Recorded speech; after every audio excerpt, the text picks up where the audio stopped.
Hello, everyone, and welcome to the Women in Radio Science special series of our podcast. I'm Margot Deluik, your host for this series, where we'll be highlighting the incredible women shaping the field of our wireless communications and who are also active in our action. In each episode, we'll explore their career paths, achievements, and experiences. For our first episode, I'm very happy to welcome Professor Marion Berbineau as our guest. Welcome, Marion. How are you? Well, thank you. So, for those who don't know you already, can you please quickly introduce yourself? Yes, so I am today I am a research director at University Gustave Eiffel, but University Gustave Eiffel is a very new university, quite special because it's merging between research center and university. So I am full researcher. I am teaching only by pleasure. It is not mandatory for me to teach. So I am from the electronic path, I will say, or I am an engineer in electronic, and then I did a PhD thesis a long time ago, and I was recruited as a full researcher in 1989, sorry, as full researcher, and I started my career by working for radio communication, wireless radio communication for transport in general. And 2 years after, I discover railways, and now I am fond of everything about railway, and I dedicated my career to radio science in railway, radio communication for control and command of train, not the things of passenger. That's all for now. Oh, wow, that sounds really interesting. Yeah. I guess the trailway or the railway domain is also quite male dominated. Do you think you can make a difference as a female, or do you have particularly skills as a female that help you in this world? I don't know. As a female, I think I have the generally the skill recognized for the females that I love collaboration. I dedicated my career to collaborative work.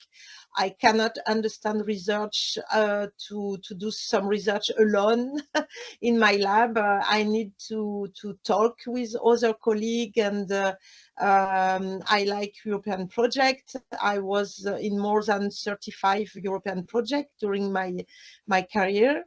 So I really think research as collaboration, and particularly European collaboration. For me, this is a must.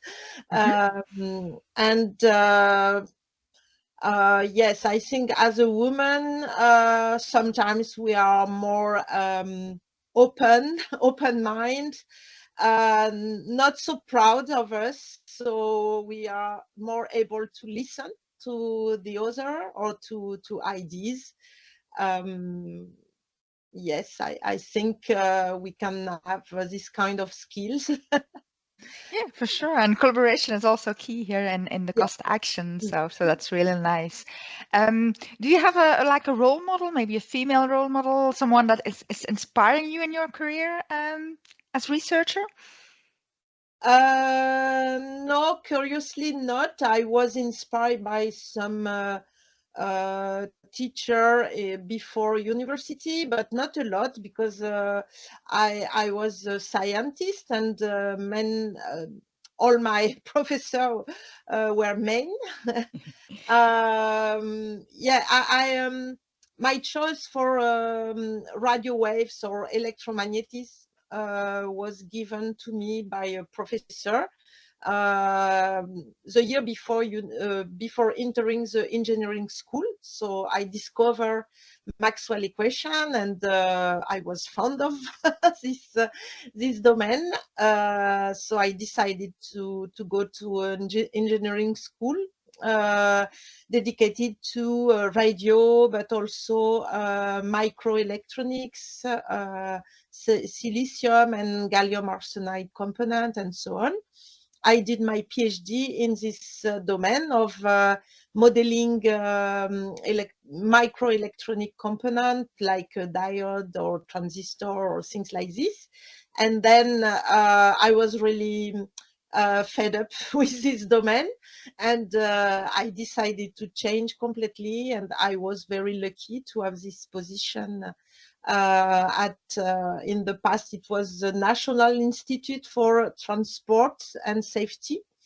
And in this institute, I started as a researcher for radio wave for vehicular application, mainly cars. I started with the car application, and then I discovered railway. I think it was in 1990, something like this.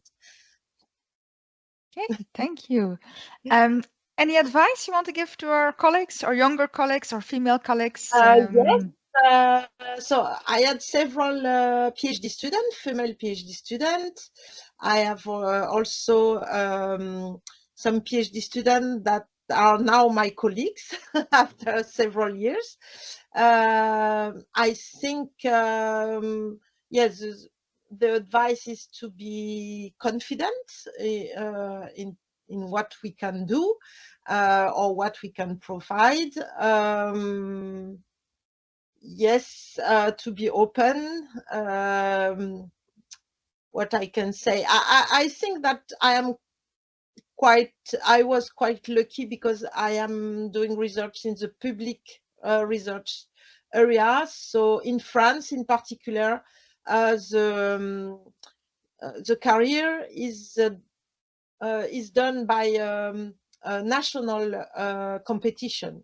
So you have less problem of non-objectivity of some boss, or because first you are a researcher, then you are a research director, first class, and then second class, and blah blah blah, and all these steps are with I don't know the word in English, concours. Mm-hmm.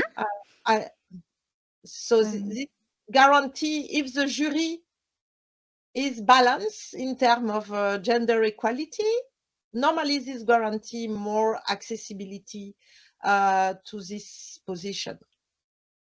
Okay, thank But you. Okay. yes, I think you have to follow your heart or what you want to do. I remember when I got the leadership of the team of the lab it was in 2001. The previous director has announced he wants to leave the position, to remain in the lab, but not being anymore the director of the lab. So there was someone volunteer, and I say, okay, I can do also myself. So I tried, and I was successful because it was an election, and so it was okay. Yeah, I think that's great advice, to follow your heart. I think Yeah. that's the most important thing. If you're passionate about something, then Yes. it feels very natural. And So not to be ashamed of or to be, sometimes your research is not so nice as you would like, but you have to try also to submit a journal. Or I remember at the beginning of my career, I was not a very good publisher. Or yes, because I was always thinking that the work is not finished. So you can wait all your life because the work is never finished. And so I think you have to try, and then with the help of the reviewers, you enhance your work, and then you get journal or conference papers. Okay, great. Thank you for doing this. Very nice talking to you, and hope to see you soon. Okay.